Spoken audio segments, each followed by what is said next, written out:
Morning, McKiernans. It's Michael Street, Fidelity Home Inspection. Thank you guys for having me out today. I've gone through the house and found a few things, like normal, what we'll find on a house like this size. But I wanted to take a moment and to walk you through the house and to show you kind of an update of what's going on. I know since you're distant, you probably haven't seen it in a while, and are probably pretty anxious to see what's going on. So let's do that now. Walk with me.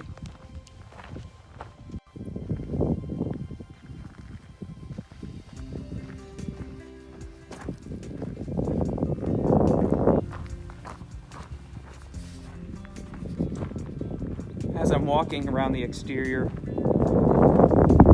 I'm looking for any place where water can get in. Maybe a missing flashing or some missing wrap over the windows here. There needs to be a flashing that keeps the water from entering the window. Of course, I'll have that in the report, but just to give you an idea. They've got everything stubbed out. One of the great things about this type of slab is that it's a post-tension slab. So they're going to be putting the rebar through there. It holds the slab together really well. Another thing they've done here is that they've created this little divot in the concrete so that the rebar, when it gets wet, it'll swell. It won't crack the parging that's on the outside. So that's a good feature. I did point out these nails that need to be cut back and recessed so that it won't break the parging later. But details, right?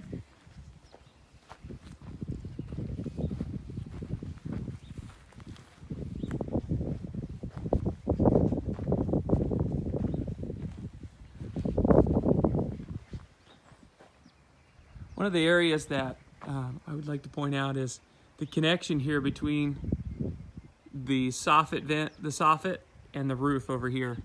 It's hard to tell from where I'm standing, but there's a little gap. You might be able to see it in the form board there, the board there, the fascia there.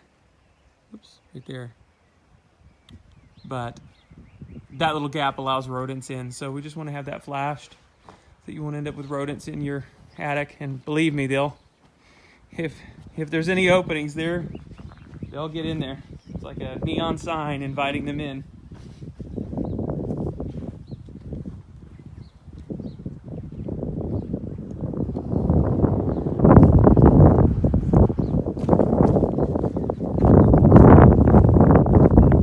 When it comes to roofing, it's really important that all the flashings on the roof don't have any nail penetrations. And a lot of times when roofers put together their flashing, they'll put the flashing or roof jack here, and then they'll put nails in the bottom.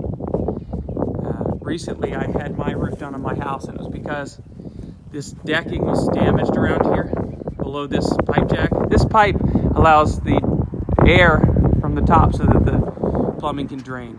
So it's a necessary evil through the house. But a lot of times what they'll do is the roofers, most of the time, roofers will put nails down here, and then the water will just come right on in after time. I'm going to turn around and show you the house behind us, and you'll kind of get an idea of what I'm talking about.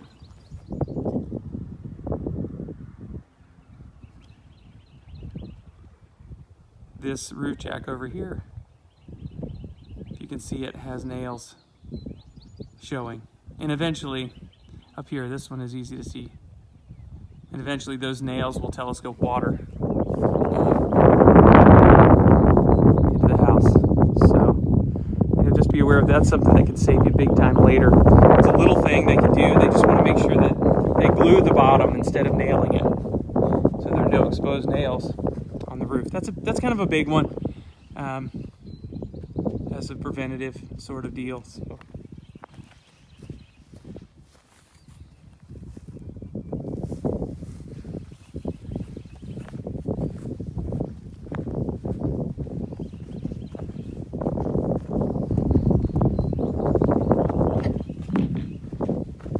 We're going to go on inside.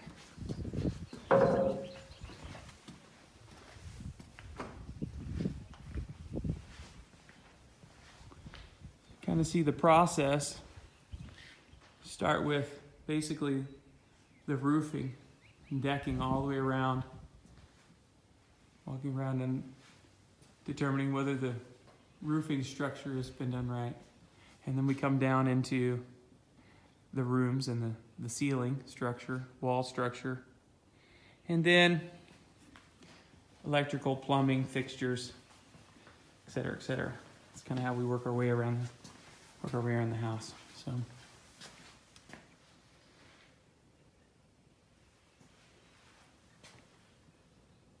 kind of get a view of your attic space. You'll never see it again. After the drywall, you'll probably never see that. You know, this is a good little feature, is having all of the hot water lines, hot water supplies insulated. It'll make the hot water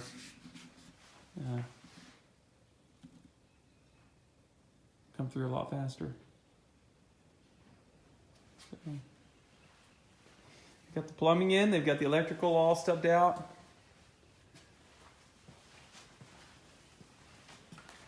Here's the laundry room and the on-demand water heat.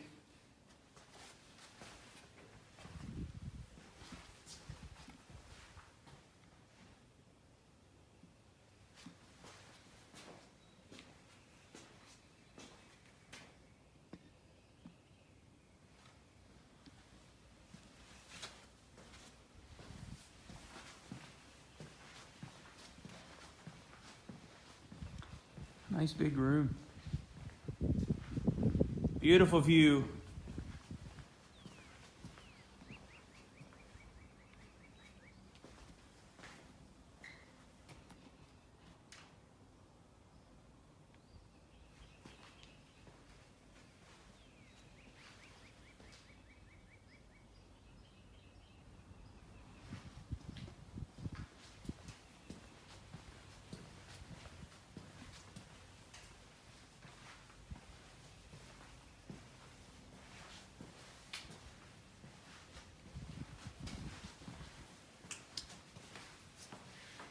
They filled the tub and to test the plumbing, the drain. If they fill the tub up and if it drains down, you know, then there's a leak someplace. So that's kind of what they're testing right there.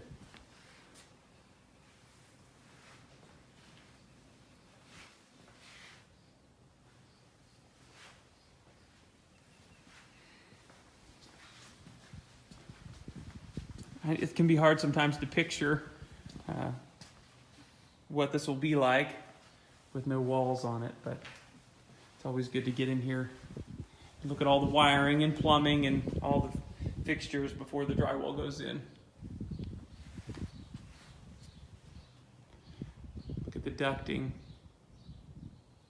connections for HVAC, all that stuff is good to know. Well, you can have some confidence around that your home is being built right and if there are anything major. Things like stud walls over doors and that sort of thing.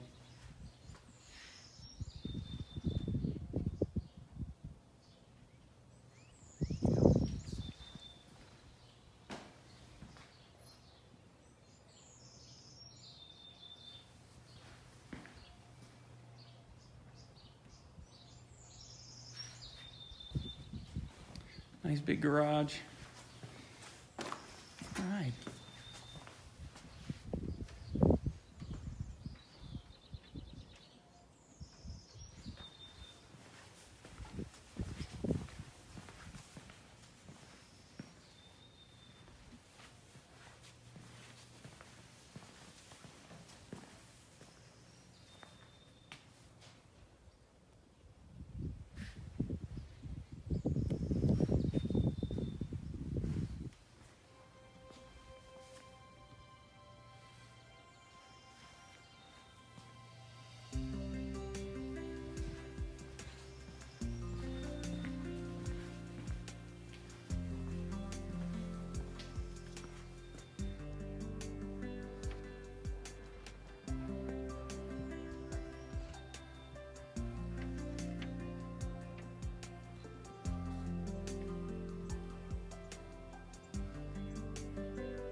Well, I hope this helps you visualize the stage that you're in at the house and the progress.